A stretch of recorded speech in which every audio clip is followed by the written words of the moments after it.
Good morning Luzon, Visayas, Mindanao at sa buong mundo. Ang pinagpalang umaga. Magandang umaga na po sa bawat isa sa ating mga kapatid na maagang nagising. Good morning na po sa bawat isa. Araw po ng Huwebes. August 14. Hallelujah. Bago tayo mag-umpisa, tayo po umawit sa Panginoon. Purihin natin ang Panginoon, handugan ng papurit pagsamba. Hallelujah, Jesus, your word to be praised.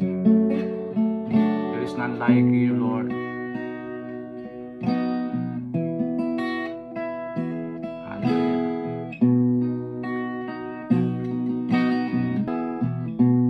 You are the way maker, Lord, the miracle worker, the promise keeper.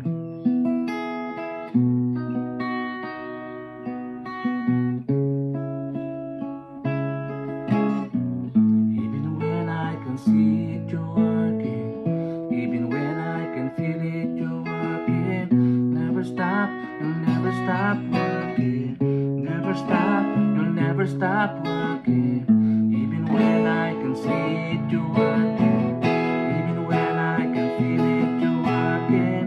Never stop, you'll never stop working. Never stop, you'll never stop working. Even when I can see it, you're working. Even when I can feel it, you're working. Never stop, you'll never stop working. Never stop, you'll never stop working.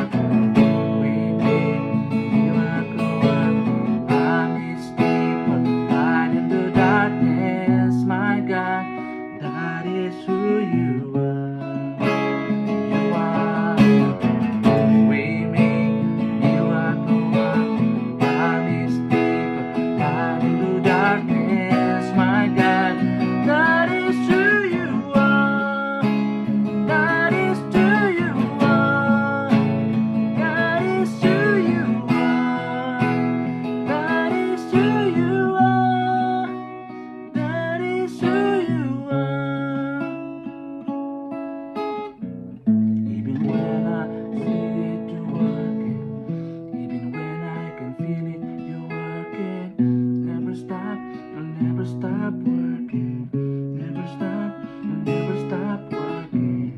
Even when I can see it, you're working. Even when I can feel it, you're working. Never stop, you'll never stop working. Never stop, you'll never stop working. We make miracle work, promise keeper, light in the darkness. My God, that is who you are. That is who you are. That is who you are. That is who you are. That is who you are. You are the way maker, Lord, the miracle worker, the promise keeper, Lord. You will never change from the beginning to the end. Nag-iisa kang banal na Diyos, kapuri-puri, karapat-dapat na tumanggap ng pagsamba at pagdakila sa araw po na ito. Salamat po, Ama, sa oras po na ito, Panginoong Hesus, at sa pagkikipisa ng Santong Espiritu. Salamat po sa pagpupuri, pagsamba sa oras po na ito, Panginoon. Salamat po, pinupuri ka namin, pinasalamatan at aking pong pinagkakatiwala sa magpalang kamay, Lord, ang aming pong daily devotion sa araw na ito. Pagarian kami ng Santong Espiritu. Guide, Lord, according to your truth. Hallelujah, Jesus, O God. Hallelujah. Amen, amen, Lord. Amen, Jesus. All the glory, praises belongs to you, Jesus. Amen, amen. Ayan. Sarap po umawit sa ating pong Panginoong. Napakabuti ng Panginoong Hesus. Hallelujah. Purihin po ang Panginoon sa umagang ito. Ayan na. Meron po tayong bagong topic ngayon, bagong series ng ating pong tatalakayin sa araw po na ito about the armory o the armor of God. Pag sinabing armor of God, it's an illustration in the Bible that reminds a Christian about the reality of spiritual battle and describes the protection available to them. Kaya nga yung anim na ito, yung belt of truth, breastplate of righteousness, shoes of the gospel of peace, shield of faith, helmet of salvation, sword of the Spirit, which is the word of God. Ito po yung armor that distinct a purpose that in means of defense against temptation in evil. Tanda natin na tayo po ay merong battle, no?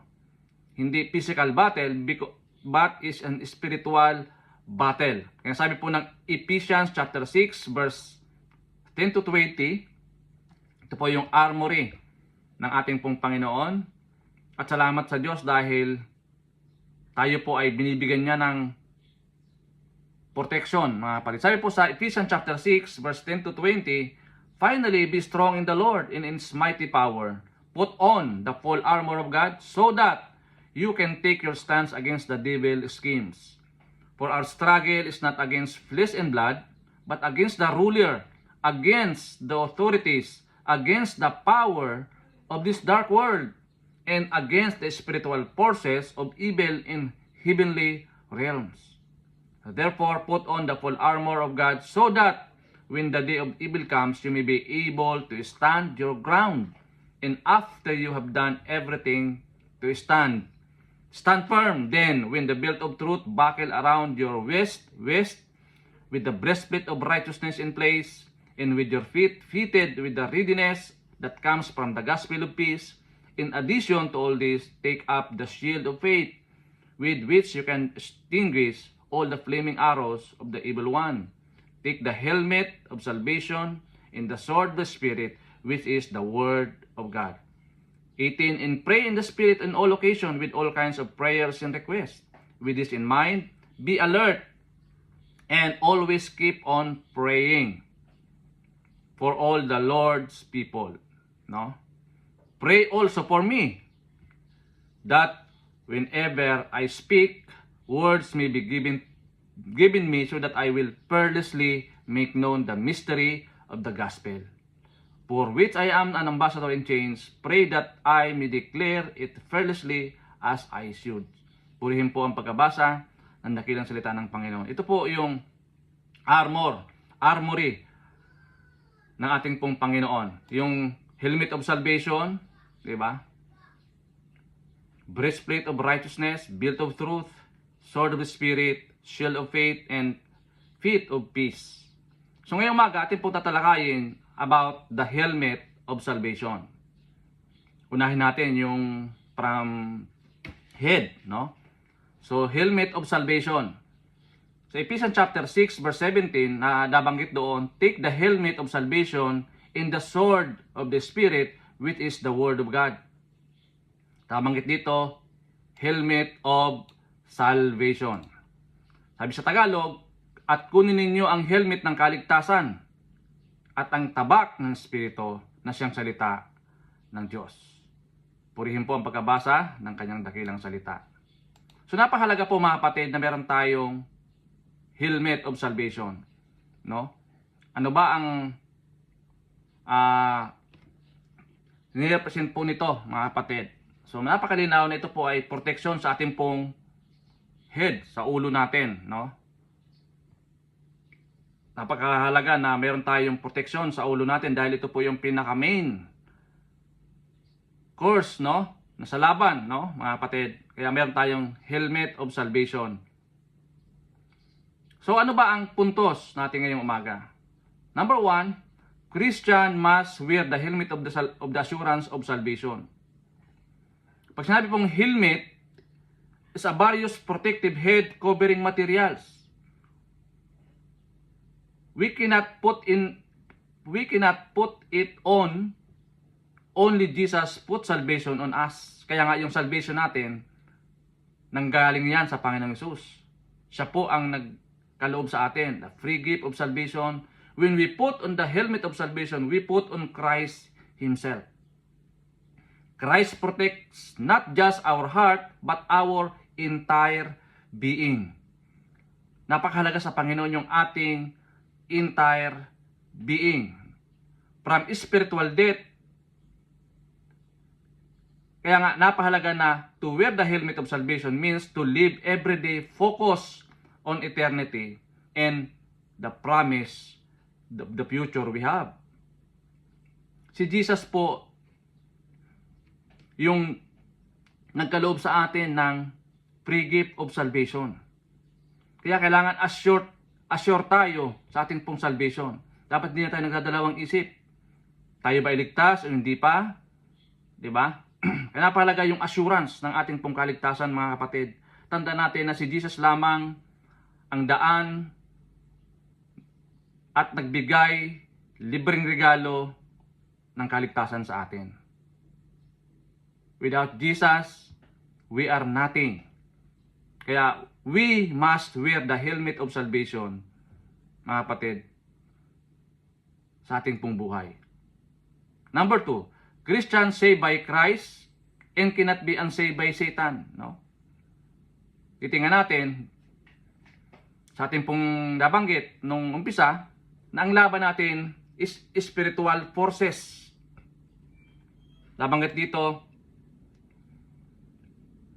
hindi flesh and blood yung ating kalaban, but against the ruler, against the authorities, against the power of this dark world, and against the spiritual forces of evil in heavenly realms.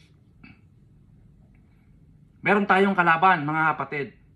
Kaya, sabi ni Paul, in-emphasize ni Paul na isuot natin yung full armor ng ating pong Panginoon so that when the day that the evil comes, you will be able to stand your ground na labanan. Kasi mahirap pag hindi tayo handa, no? Kailangan handa tayo. Kaya nga, sabi niya, isuot mo yung baluti, no, ng Panginoon para meron tayong panlaban. Tandaan natin, mga kapatid, ng ating pong kalaban ay spiritual forces of evil diyan sa kalangitan.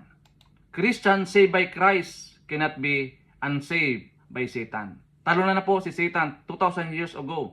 Wala na siyang kapangyarihan. Pansamantala lang siyang naig.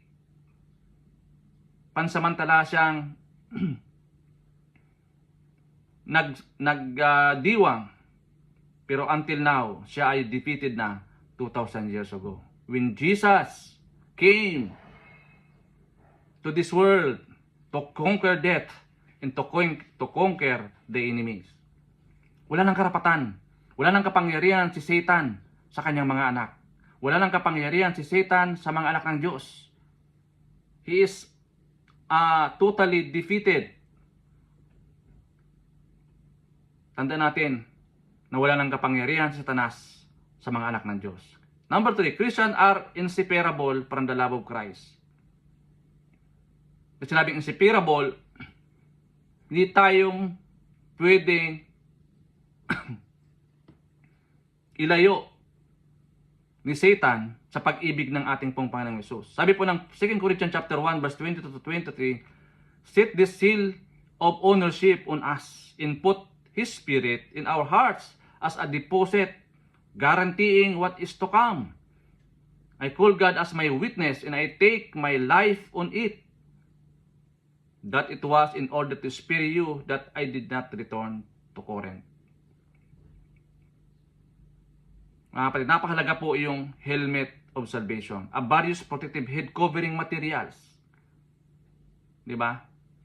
May panlaban tayo because Christian are in a battlefield.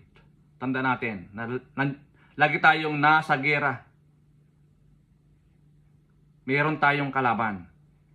Always remember na meron tayong kalaban, mga kapatid. Kaya kailangan handa tayo sa pagkikipagdigma, handa tayo sa paglaban sa mga spiritual forces of darkness in heavenly realm.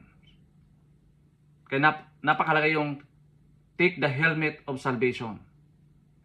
No? A protective equipment which is the Word of God. So paano natin i-apply, mga kapatid? Number 1, guard your head with the assurance of salvation. Napaka-literal. na puprotektahan mo yung iyong ulo para hindi ka ma-deceive, no? Kaya dapat pinapakain natin yung ating katawan ng mga espiritual na pagkain. 'Di ba? Pinupuno natin ng mga pangako ng Diyos, salita ng Diyos ang ating pong brain. 'Di ba? Para may panlaban tayo. Mga kapatid, guard your head with assurance of salvation. Tandaan natin mga kapatid na sa lahat ng laban, kapag kasama natin si Kristo, tiyak tayo po ay magtatagumpay. Di ba? Wala na pong kapangyarihan si Satanas sa mga anak ng Diyos. Number 2, give your all since you have nothing to lose. Ibigay mo na yung buong paglilingkod sa Panginoon, buong pagtitiwala sa Panginoon, buong pagsunod sa Panginoon. Ibigay na natin, mga kapatid. Kaya sabi ni Paul, di ba, sa Philippians chapter 1 verse 12, o Philippians chapter 1 verse 21, for me to live is in Christ, and to die is gain. Ibinuhos na ni Pablo yung kanyang buhay, no, dito sa mundong ito, sa pakikipaglaban niya, no? Kasi alam niya, meron pong gantimpala na nakaabang sa kanya sa kalangitan. Yung kamatayan ay kapakinabangan sa kanya. Di ba?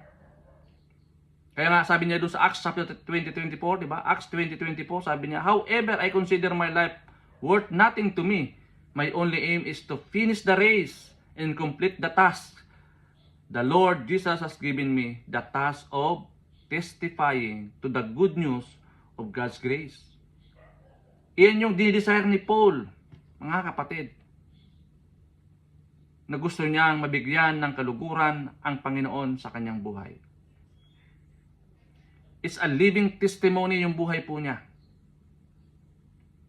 Napaganda itong pangako that for me to live is in Christ and to die is gain. Kaya dapat isang tunay na Kristiyano, hindi na dapat tayo natatakot sa kamatayan. No? Dahil alam natin, kapag tayo po ay na kay Kristo, may pakinabangan, mayroong kapakinabangan ng kamatayan. 'Di ba? Kaya gagawin natin, patuloy tayo magsumikap, magpursige na tumulong sa pag-advance ng gospel, ng kingdom ng Panginoon dito sa lupa. Tayo po yung kanyang kasangkapan, tayo po yung instrumento ng Diyos para maumusad yung Great Commission dito sa mundong ito. Kaya napakahalaga yung role mo, no? Bilang isang naliwanag. Sabi po sa number 3, gear up for the battle that Jesus is fighting for us. Kailangan handa tayo. Full battle gear. No? Huwag na magdalawang isip pa. Because the battle is for the Lord Jesus. He is fighting for us. Mga kapatid, ang kailangan lang natin, samahan ng Panginoon. Huwag tayong give up. Huwag tayong magpatalo. Because we already won the victory. Yan po yung assurance natin, mga kapatid. Yung helmet of salvation. Hallelujah. Pag sinabi pong gear up, means maganda tayo sa laban. Be prepared. Be prepared in battle, in a battlefield. Huwag na tayo magdalawang isip. No? Parang sundalo, no? Siyempre, alam mo na nasa gira ka. Kailangan yung isip mo, katawan mo, ay handa siya. Para tayo po ay magtagumpay sa lahat ng ating mga laban. So, as a question to consider, since we are eternally secure in Christ, how does this truth inspire us to serve God? Kaya nga, gaya po ng ating nabanggit, na wag na tayo magdalawang isip pa na sumunod, magtiwala sa Panginoon. Dahil alam naman natin na sa ating kakayanan, wala tayong magagawa kung tayo po ay hiwalay sa ating pong Panginoon.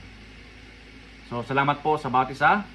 Dalahin ko na meron tayong napulutan ng aral sa araw na ito.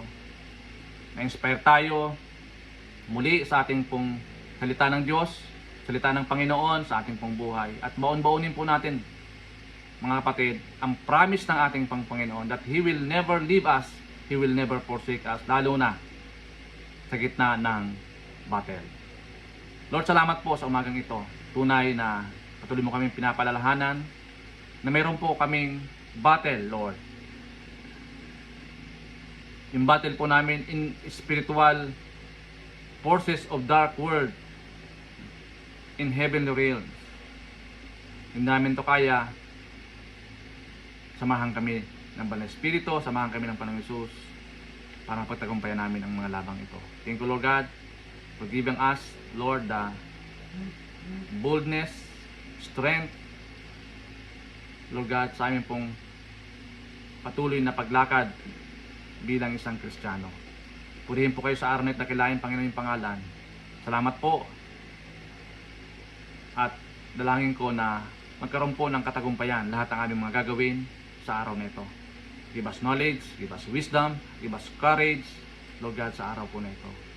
Salamat Panginoon, sa iyo lamang lahat ng papuri, pagluwalhati, sa pangalan ni Jesus. Amen. God bless po.